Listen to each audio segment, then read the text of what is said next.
Thanks, Ryan. Grants have been announced for trails across the Iron Range, and it's the final workday of the season in Cable. All that and more as we take you around the Northland, trail by trail.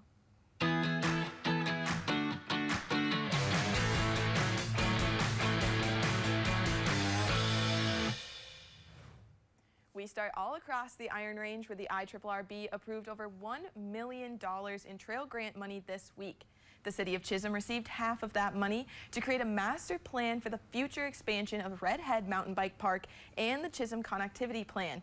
That connectivity plan will include bike lanes in town and other amenities with the goal of establishing Chisholm as a bike town. Another large chunk went to the City of Virginia to reroute a floating trail on Silver Lake. This is the last piece needed to finish that trail. Money was also awarded to the Iron Range Tourism Bureau to fund the Northern St. Louis County Trails Task Force Small Trail Projects Grant Program. Next, we head to the Superior National Forest for a series of open houses. The Forest Service, Superior National Forest, and Forest Supervisor are hosting 5 open houses over the next few months.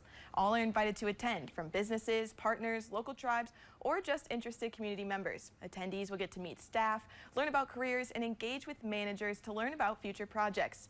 A meeting will be held at each Ranger District, with the first coming up next Tuesday at the Laurentian District Office. We'll have a list of the other dates on our website. And we wrap up in Cable, Wisconsin, where the Chequamegon Area Mountain Bike Association is hosting their final trail workday of the season. Tomorrow, volunteers are welcome at the Hayward Hospital Trails Water's Edge Trailhead. Work starts at 8 a.m. and no experience is needed. There will be trained CAMBA volunteers on hand to help those who are newer to trail maintenance.